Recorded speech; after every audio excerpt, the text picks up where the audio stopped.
shining on Dreamland. Our reporter Peter Whittlesey is there for us. Peter, hello to you. Looking very dapper there. How are things at Dreamland at lunchtime? Well, we are quite literally living the dream at Dreamland for today's Festival Friday. This reopened in June of this year and it's packed full of heritage rides. The Caterpillar, we've got horses, and it's the latest project to rejuvenate the town, building on the success of the Turner Contemporary and the Old Town. Now, Paddy takes a look at Margate's regeneration journey. Arlington House, like Margate itself, love it or loathe it. Inside to resident Dan Thompson, local artist. We believe there's a copy of this building out in Benidorm.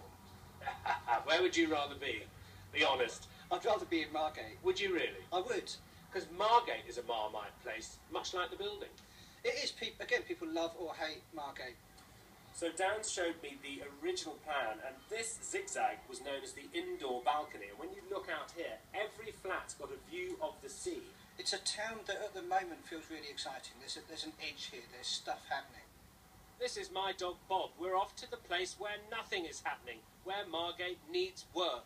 So Dan, grotty. Absolutely. This is Margate's grottiest corner, probably, but it's full of potential. It's Margate in a microcosm. It's just waiting to come back to life. This is Bernie, who runs the chocolate bar. She staged a pop-up exhibition on people who are rude about Thanet. Well, it's called Thanet's Rubbish, isn't it? And we were packed with people. We couldn't move for people here that day, coming to see it, talking about it, and the energy that was around it, because everybody wants Thanet and Margate to improve and move up. This was one of the beautiful pictures, but all with a cheeky caption. I heard more from the men who ran it. I took this photo to demonstrate how much Margate has gone downhill. Dreary, deserted, nothing to look at. I apologise if this image depresses any of you. Frank lives over that way, don't you, in Westgate? I live in Westgate. So he's actually showing off his home in this picture. So, if you think I'm tall, you should see my wife. And while I'm at it, why do we have to have cliffs with holes in them? Cliffs at Dover, they don't have holes in them. Thanet gets an awful lot of bad press, which it doesn't deserve.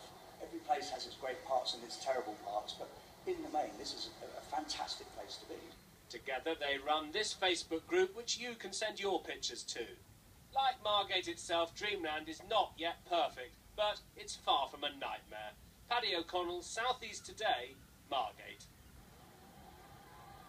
Well, Dreamland's biggest asset is the scenic railway, the Grade 2 star-listed roller coaster that has been rebuilt inch by inch. But there was disappointment because it didn't open on time. Why didn't it open on time, Eddie Hensley? It's a really complicated structure, the scenic railway. It's Grade 2 star listed, the only one in the world of its type. It's nearly 100 years old, and those things make for quite a complicated ride. So the kind of the joining up of English Heritage and the ADIPS people that certify rides took a bit longer than everyone would have hoped, but it's imminent. We're very close. Now the council has to give it a safety test, is that right? That's right. It has to get the official stamp of approval. We've been running cars around all week this week. That's been really exciting to see. First time in 10 years that there's been proper activity on the scenic railway, and within the next few weeks it's going to be up and running and welcoming the public back to it. So Scenic September, I think that's what we'll call it. And Eddie, what's been the best ride here? What's the most popular? Oh, it depends what you're into. I mean, the big wheel is incredibly high. It's 36 metres, so if you like that, perhaps that. If you like a bit of jumping around, you've got the Kiss Me Quick, you've got the jets to go on. There's all sorts of brilliant rides, and the top spin for the adrenaline junkies out there is probably the one that spins round and round and might make you feel sick. And is it getting bigger? Absolutely, we've got lots of plans, all sorts of things coming for Dreamland. This is literally just our first few weeks of opening, so plenty to come. Well, thank you very much, Eddie Hensley. Now, there's much more from Dreamland here this evening, and from our vintage ice cream van. Unfortunately, Tony isn't here yet, but he will be here this evening. And we do have a bit of news. The council has said that safety test, the results of that could be imminent. Fabulous stuff, Peter. Get yourself on that top spin and don't forget the paper bag. Thank you very much for now. Now, the England men's hockey team play their